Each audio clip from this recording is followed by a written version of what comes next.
Howdy, howdy, people. It's Chris Angel coming at you. Let's talk unhappiness again. Oh, this is so exciting to talk about unhappiness. All right, a couple things. Evidently, thoughts keep surging for me over the last couple days, and I can't hold on to these for a weekly installment. So we're just going to keep giving them to you as they're coming. Oh, my dog is totally eating the. Hey, Ellie. Stop. Okay. Don't eat that. All right. So let's start with this. Number one, as I was going to bed last night, I was thinking about there's a weight or a heaviness that comes with unhappiness, right? Now, there's probably a distinction in here somewhere about unhappiness versus sadness. I don't think they're the same thing. I think sad is more of an acute feeling, and I think unhappiness is more of a dull feeling. Sadness happens in a moment. Unhappiness happens over time. That's an interesting distinction. But what I want to say about that is I was falling asleep last night and I was thinking, I just don't want to be unhappy. Like, what I want is to be happy. So I was asking for what I want. I was like, what I want is to be happy. That's sort of how I went to bed. And it was weird because I sort of in just asking in the moment for that, came with peace. I think it's funny because when you're in the middle of something, it's easy to forget to ask for help. So let's just put yourself in a project, put yourself, maybe you're doing chores at home. It's just easy to forget to ask for help, right? It's almost like maybe a similar analogy. My wife in the morning, she comes down and gets into a routine, and she often forgets to make food, right? Because she's like off to the next thing. I think similarly, it's easy for us in the middle of life and juggling the things we juggle to forget to ask for what it is that we actually want. And I'm not even saying asking other people around you. I'm just saying asking the universe, ask God for what it is that you actually want. So I'm going to bed and I just say, I want to be happy. How simple, right? How simple. But it's funny because over the years, I just haven't asked for that. I've been trying to figure life out rather than just asking for what I want. I've been trying to figure it out. Isn't that funny? So I think part of happiness and joy and being present is to ask for what it is that you want.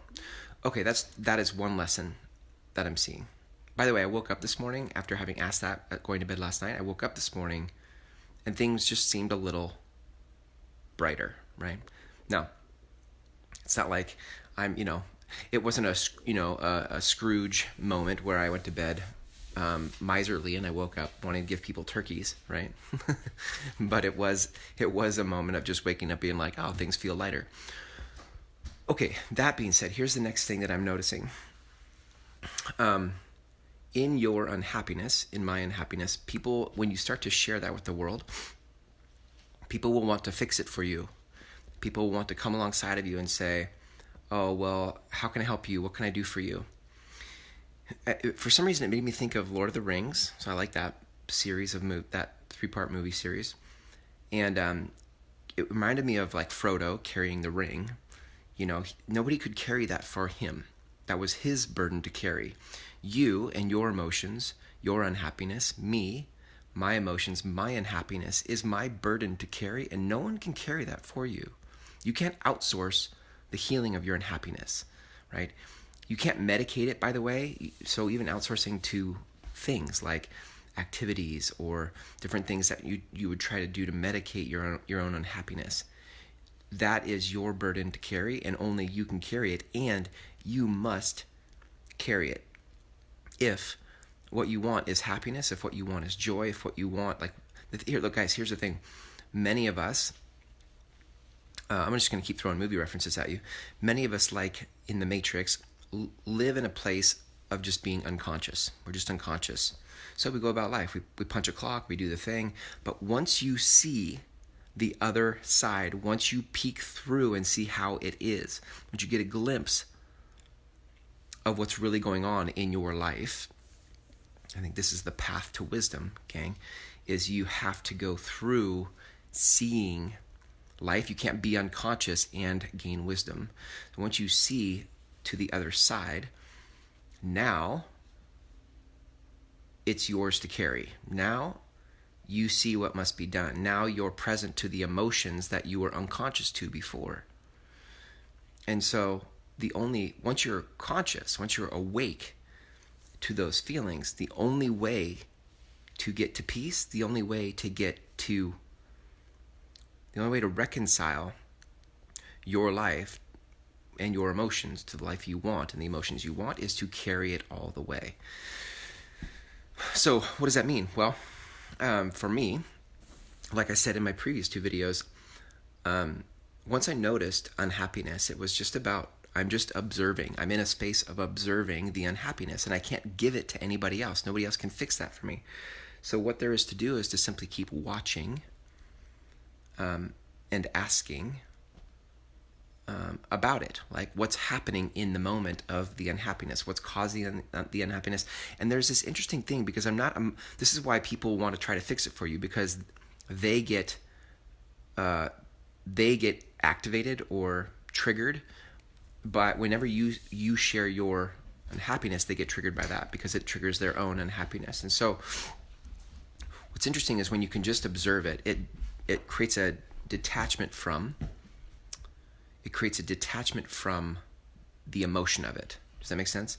It's like getting out of yourself. It's like rising above the situation and being able to observe it from a distance rather than being in the middle of the emotion of it. You can actually rise above it, look down on it, and be like, oh, that's interesting.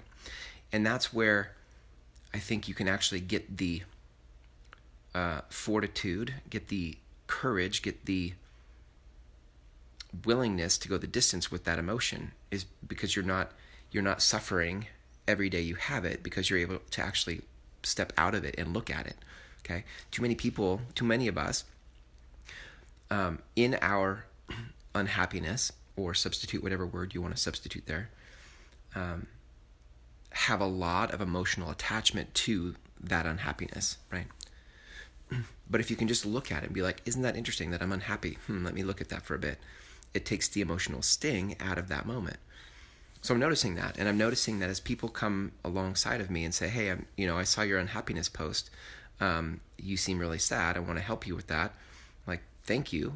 I'm not actually sad, right? Because I'm stepped out of the moment of it and I'm looking down on it and observing it.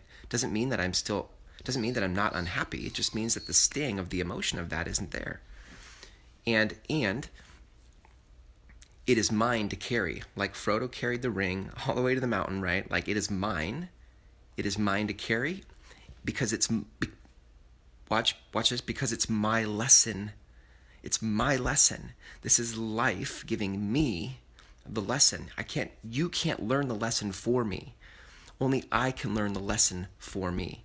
That's why you and I have to carry our own emotional upset, right? Because the lesson is in it for you. Nobody else can take that off your plate. Nor would you want them to, because it's your lesson. You're the one that gets to benefit from whatever lesson comes through. In my relationship with my wife, we have a thing we call slaying dragons. Slaying dragons is like asking the tough questions, having the tough conversations in order to get to the peace place with your partner, right? Or with your kids or whoever. And in the peace place, right, we're slaying dragons, which are all the upsets and all the assumptions and all the things, the things that get in the way of the peace place. Those are the dragons that we slay. Slaying dragons gets us to the peace place. Well, similarly, right, when you're in a place of unhappiness, there are dragons to slay. And it's funny because I was thinking about this dragon slayer analogy.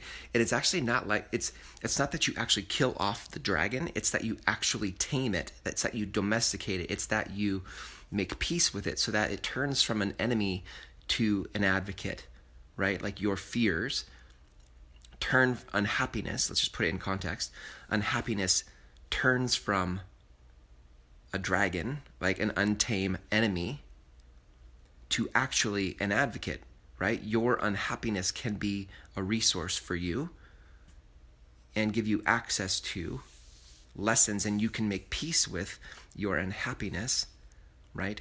And never fear it again. So if unhappiness ever down your life rears its head, it's not done anymore out of fear. or it's not done anymore out of like it throws you off your path.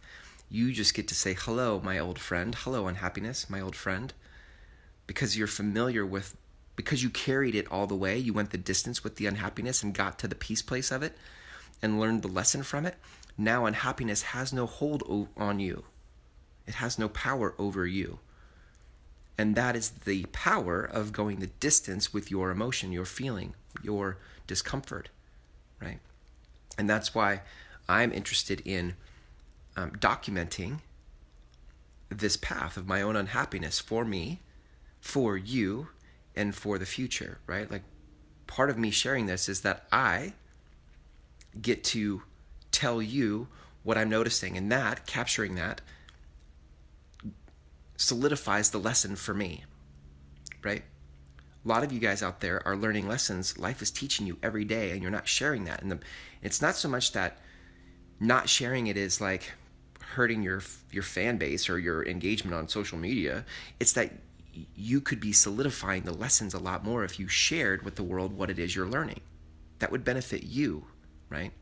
It benefits me when I share to the world what I'm learning. Second on that is that I share for you, because I know that when I share what I'm learning, it takes the sting out of it for you. If you're experiencing unhappiness in your life, me sharing my unhappiness and what I'm learning takes the sting out of that for you. So I share for you. I share for me, but I also share for you. And I share for the future, right?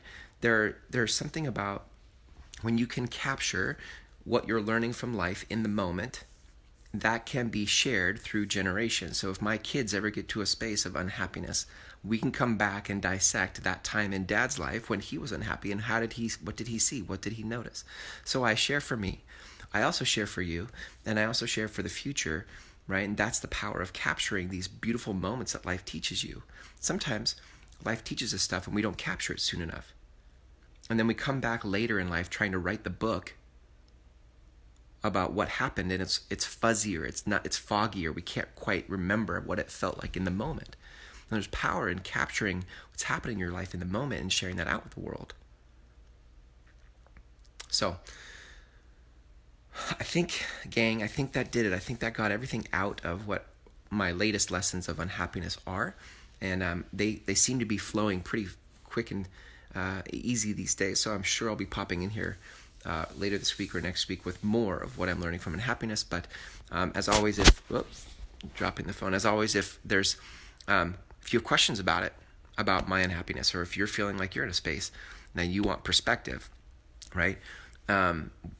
Reach out to me, private message me. Would love to hear what you're learning and to share there. So thanks, gang. We'll catch you next time. See ya.